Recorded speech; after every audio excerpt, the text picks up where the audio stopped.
Aspirant NTPC and group D के लिए preparation कर रहे हैं उन लोगों को ये वीडियो पूरा देखना है। बहुत ही शॉर्ट पीरियड ऑफ टाइम में मैं आपको बहुत बड़ी जानकारी यहाँ पर देने वाला हूँ।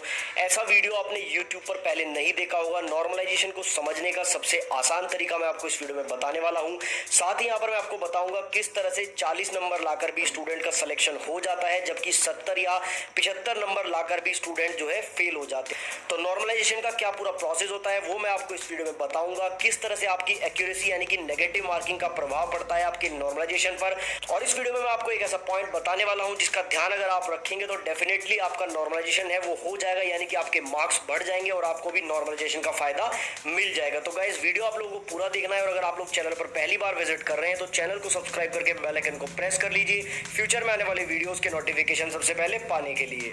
तो फ्रेंड्स वीडियो में आगे बढ़ने से पहले आपको मैं थोड़ा सा बता देना चाहता हूं कि एक्चुअली नॉर्मलाइजेशन होता क्यों है, रेलवे में इसकी आवश्यकता क्यों पड़ती है और किस तरह से ये काम करता है। देखिए सबसे पहले आपको समझना होगा, जैसे कि कोई एग्जाम होता है रेलवे का, चाहे वो एनटीपीसी हो, ग्रुप डी हो, एएलपी हो या जेई हो, कोई भी एग्जाम होता है इसमें नॉर्मलाइजेशन का जो प्रोसेस है वो यूज होता है। हालांकि आपके एसएससी और बैंकिंग सेक्टर में भी नॉर्मलाइजेशन का यूज होता है, काफी समय से उसका यूज होता है, लेकिन वहां पर जो मार्क्स है वो इतने ज्यादा नहीं बढ़ते हैं। लेकिन रेलवे में ऐसा देखा गया है प्रीवियस एग्जाम्स में कि मार्क्स में बहुत ज्यादा डिफरेंस आया है। बहुत सारे स्टूडेंट्स के मार्क्स वहां पर बढ़े हैं और बहुत सारे स्टूडेंट्स के मार्क्स वहां पर कम भी हुए हैं। देखिए यहाँ पर आपको समझने की आवश्यकता है कि नॉर्मलाइजेशन क्यों किया जाता है। देखिए मान लीजिए कि किसी एग्जाम की एक दिन में 3 शिफ्ट होती हैं, तो यहाँ पर देखिए जो पहली शिफ्ट होती है उसमें जितने स्टूडेंट एग्जाम देते हैं वो जितने नंबर ऑफ क्वेश्चंस अटेम्प्ट करते हैं उसके अकॉर्डिंग उनके मार्क्स का एक एवरेज निकाला जाता है। मान लीजिए उस शिफ्ट का जो एवरेज है वो 90 मार्क्स आता है। उसके बाद जो सेकंड शिफ्ट आपकी होती है उसमें सभी स्टूडेंट्स का जो एवरेज मार्क्स है वो यहाँ पर 80 मार्क्स आता है। और उसके बाद जो आपकी थर्ड शिफ्ट है वहां पर स्टूडेंट के जो एवरेज मार्क्स हैं अगर वो 70 आते हैं तो उसके अकॉर्डिंग वहां पर मान लिया जाता है कि जिस शिफ्ट में सबसे ज्यादा मार्क्स आ रहे हैं यानी कि जो एवरेज है मार्क्स का वो ज्यादा आ रहा है तो वो शिफ्ट वहां पर इजी मान ली जाती है। क्योंकि देखिए अगर क्वेश्चंस इजी आते हैं तभी स्टूडेंट के मार्क्स ज्यादा आते हैं। उसी तरह से जो है यहाँ पर मॉडरेट लेवल और हार्ड लेवल को डिसाइड किया जाता है। तो यहाँ पर जो मैंने एग्जांपल लिया इसमें भी मैंने बताया है कि अगर किसी शिफ्ट में जो इजी शिफ्ट है उसमें यहाँ पर एवरेज 70 मार्क्स है, मॉडरेट यहाँ पर जो लेवल रहा है वो 60 मार्क्स का रहा है और हार्ड लेवल जो है यहाँ पर 50 मार्क्स। अब देखिए यहाँ पर इन तीनों को इक्वल करने के लिए क्या होगा, जो आपकी हार्ड शिफ्ट होती है उसमें जो 50 मार्क्स एवरेज आ रहा है उसको 20 मार्क्स एक्स्ट्रा दिए जाते हैं इजी लेवल के इक्वल करने के लिए। देखिए यहाँ पर रेलवे मानता है कि सभी स्टूडेंट्स को बराबर हक है यहाँ पर अपने मार्क्स गेन करने का। इसी तरह से यहाँ पर जो मॉडरेट लेवल है यानी कि उसमें जो 60 मार्क्स है उसको 70 करने के लिए यहाँ पर 10 मार्क्स ऐड कर दिए जाते हैं। तो इस तरह से जो रेलवे का प्रोसेस है यहाँ पर नॉर्मलाइजेशन करने के बाद तीनों जो शिफ्ट है वो इक्वल हो जाती है, यानी कि जो उनका लेवल है वो इक्वल हो जाता है। और यहाँ पर रेलवे मानता है कि किसी भी स्टूडेंट के साथ कोई पार्शियलिटी नहीं हुई है।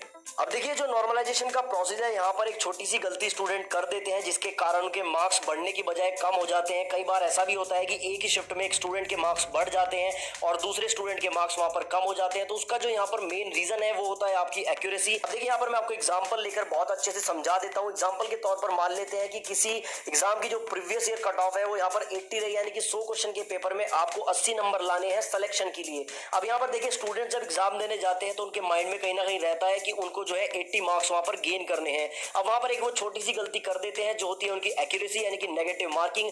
वहां पर उनको जो है नॉर्मलाइजेशन का फायदा नहीं मिलता है। यहाँ पर मैंने 2 स्टूडेंट को लिया है, एक स्टूडेंट यहाँ पर ए है और एक दूसरा स्टूडेंट यहाँ पर बी है। देखिए ए स्टूडेंट जो है यहाँ पर 60 क्वेश्चन करेक्ट करता है 100 क्वेश्चंस में से, लेकिन वो क्या करता है 80 मार्क्स गेन करने के लिए वहां पर 20 क्वेश्चन में तुक्का लगा देता है। अब देखिए तुक्का लगाने से क्या होता है, आपके सारे क्वेश्चन सही नहीं होते हैं। मान लीजिए जो उसने तुक्का लगाया है उसमें से 6 क्वेश्चन उसके सही हो गए हैं, लेकिन 14 क्वेश्चन वहां पर उसके रॉन्ग भी हो जाएंगे। अब देखिए यहाँ पर उसको 2 नेगेटिव पॉइंट मिले, एक तो उसकी एक्यूरेसी यहाँ पर लो हो गई है, दूसरा नेगेटिव मार्किंग का भी उसको इफेक्ट झेलना पड़ेगा।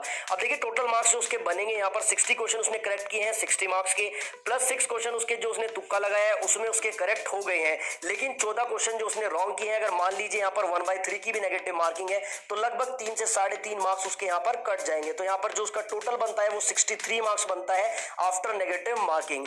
अब देखिए एक दूसरा स्टूडेंट यहाँ पर है स्टूडेंट बी, जिसने सिर्फ 60 ही क्वेश्चन अटेम्प्ट किए हैं 80 मार्क्स लाने के लिए, लेकिन उसने कोई भी तुक्का नहीं लगाया है, तो उसकी एक्यूरेसी यहाँ पर बन जाती है 100%। मान लीजिए दोनों स्टूडेंट जो है एक ही शिफ्ट के हैं और दोनों ही स्टूडेंट का जो एग्जाम का लेवल है उसको इजी मान लिया गया है, तो यानी कि दोनों को नॉर्मलाइजेशन का फायदा मिलना है। लेकिन देखिए यहाँ पर इनको बराबर मार्क्स नहीं मिले। जो स्टूडेंट ए है उसके यहाँ पर 63 मार्क्स बन रहे थे, उसको सिर्फ नॉर्मलाइजेशन में 6 से 7 मार्क्स मिलेंगे, यानी कि जो उसका टोटल है वो यहाँ पर 70 हो जाएगा, क्योंकि उसकी एक्यूरेसी लेवल जो है वो बहुत ही कम हो चुका है।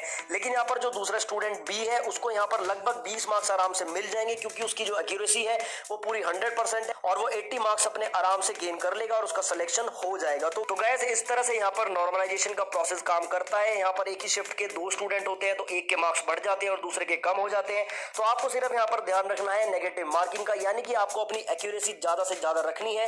जितने क्वेश्चन आप अटेम्प्ट कर सकते हैं, जो आपको लगता है कि 100% सही है, उन्हीं को आप अटेम्प्ट करेंगे तो आपका नॉर्मलाइजेशन में मार्क्स बढ़ने के चांसेस बहुत ज्यादा होते हैं, अदरवाइज आपके मार्क्स कम भी हो सकते हैं। तो गाइस यहाँ पर मेरा ओपिनियन आप लोगों के लिए यही है कि आप अपनी एक्यूरेसी का ध्यान रखें और थोड़ा सा यहाँ पर लक पे डिपेंड करता है कि आपकी जो शिफ्ट है अगर वो हार्ड लेवल की शिफ्ट में काउंट हो जाती है तो आपका नॉर्मलाइजेशन होने के चांसेस बढ़ जाते हैं, और अगर आपका लक थोड़ा सा खराब है तो आप इजी शिफ्ट में आ जाएंगे और आपका जो नॉर्मलाइजेशन का प्रोसेस है वो थोड़ा सा यहाँ पर कम